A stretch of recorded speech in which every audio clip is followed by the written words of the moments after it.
Hi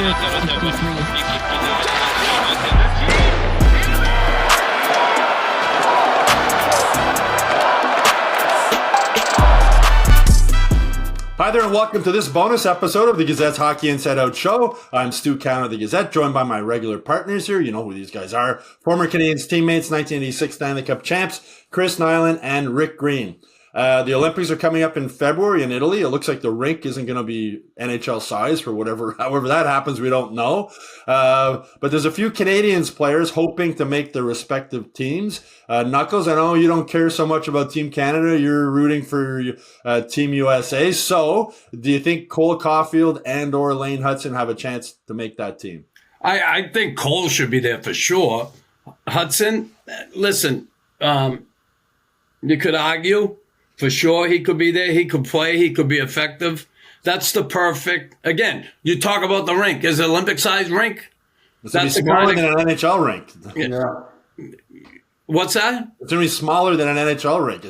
They screwed up somehow. Well, okay. Well, that changes things then. Yeah, you're going to need big bodies. You're going to, it's not going to be that freewheeling, wide open, big rink hockey. So, yeah, I'd like to see them on there. But again, I'm confident that they'll make the right decision and put the best team forward they can. I think Cole should definitely be there. Lane, there's a fine line there. Yeah, now we have a couple of small defensemen on Team USA anyway. And if Tom Wilson makes Team Canada, Canadiens fans might be happy if Lane Hutson's not on Team USA for that tournament. Rick, you're a proud Canadian like me. At this point, Nick Suzuki, is he a lock to make Team Canada, do you think? I would like to think so. I mean, every time I watch this, he is bringing stuff that is way, way above your average guy. And obviously with the points that he's racking up, he's making a lot of things happen. And I really like his ability to play both ends of the rink. And he's deserving of getting a chance to play. And, even if you look at a guy like Dobson, too, if you want to throw his name in the mix as a big, mobile, smart, dependable defenseman, I would like to think that he would be given some thought about whether or not he could fit the mix also. But, well, Mike Matheson's had a great season. I asked him the other day, have you heard from anybody from Hockey Canada? And he said no, which I was sort of surprised I haven't even spoken to him. I know the scouts have been at a lot of the Canadiens games. For you, Knuckles, I know you'll be wearing your Team USA sweater, but for Nick Suzuki, you think he gets to wear a Team Canada sweater? Yeah, he should be there. There's no question. Listen, like Greeny said, he's responsible. He can play that 200-foot game. So if he's not your first, second line, third line guy, even if he's your fourth line center, he's going to be able to do the job because he can play in his own end of the rink. He's a smart player. He's up and down the ice. We saw him last night. Here's your captain going out playing physical. He was putting the body on guys. Like, hello. No one followed him, though, and that's the problem. But I would love to see him be there. I think he deserves it. There's no question. Offensively, yeah, for sure. So you put him on any line. You can move. You get injuries. You can move him up to a position maybe if one of the key guys gets hurt. You never know.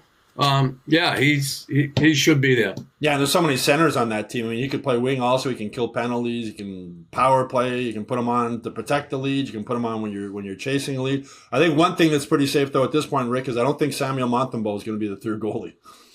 Yeah, really. He's probably so disappointed with his name being thrown into the mix as a potential guy, and then the wheels have fallen off. But hey. That's life in that position, and the bottom line for him is finding a way to excel or be better as a Montreal Canadien, no matter what. Nothing else really matters at this point. So I'm sure there's a lot of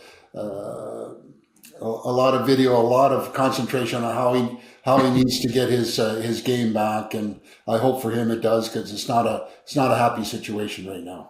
Yeah, and goaltending could be a problem for Canada. I mean, Binnington hasn't been playing well. None of the Canadiens' goalies have really been playing well. Knuckles, we know that Juraj Slafkovsky will be part of the Slovak team. He was one of the first 6 players named over the summer. You've played international hockey, Knuckles, for Team USA. What's your most memorable moment putting on a Team USA sweater?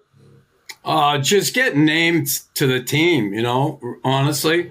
when Badger Bob was making the final decisions, and they picked me over Brett Hull. What tournament was that for, Knuckles? That was Canada Cup. Yeah. And, I had 3 points in 5 games. I had 2 goals and 1 assist. Not bad for a plumber. Yeah. Hello. Was Brett Hull pissed off at you? A little bit, but whatever. I get it. I understand why he was pissed because, listen, no question, the greatest goal scorers ever. But, Badger Bob wanted him to be in shape. He wasn't. For you, Rick, you've played for Team Canada also. What's your most memorable experience? The national anthem at the end of the game. I really enjoyed seeing the flag and then the anthem being played. It's a special experience, and I enjoyed the 4 times that I was over in Europe representing the country. And these guys that are going to be given the opportunity to play for their country is going to be a memorable one, and they're going to enjoy that whole experience. That was the World Championships, right, Rick? That's right. Yeah. So what's it like then? NHL schedule is so much travel here and there. You get to the World Championships or the Olympics, you're in one spot for an extended period with guys that you've played against. How easy is it to bond as teammates when you've played against each other before then and then you'll play against each other after?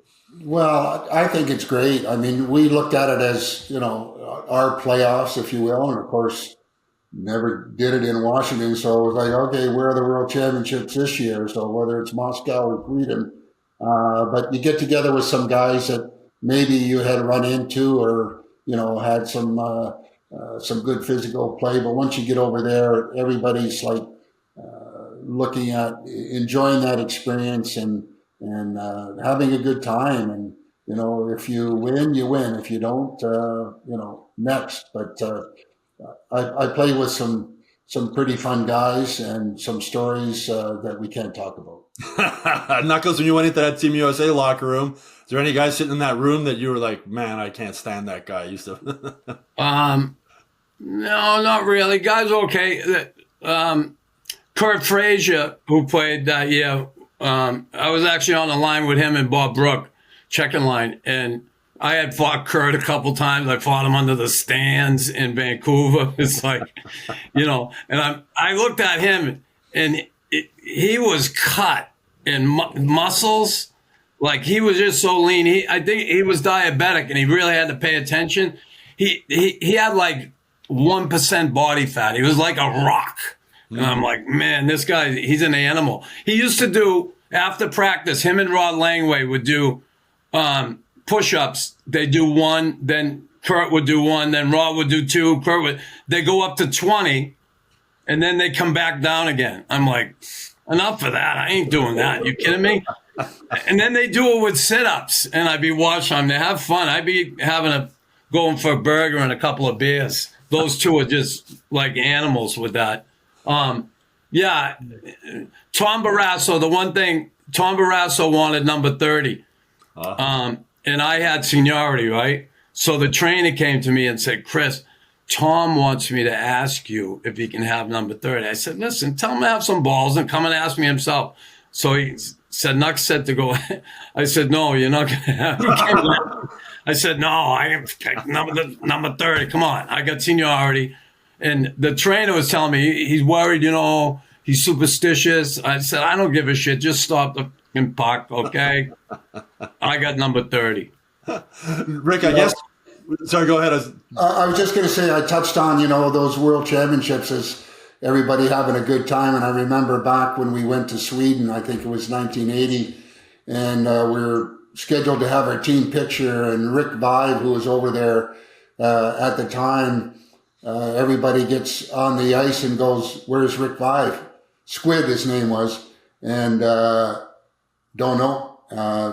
We lost him 2 days, couldn't find him for 2 days. Then he finally showed up for the plane ride back home. But anyways, that was part of what you did when you went over there. And some guys took advantage of it a little bit. I know what you did.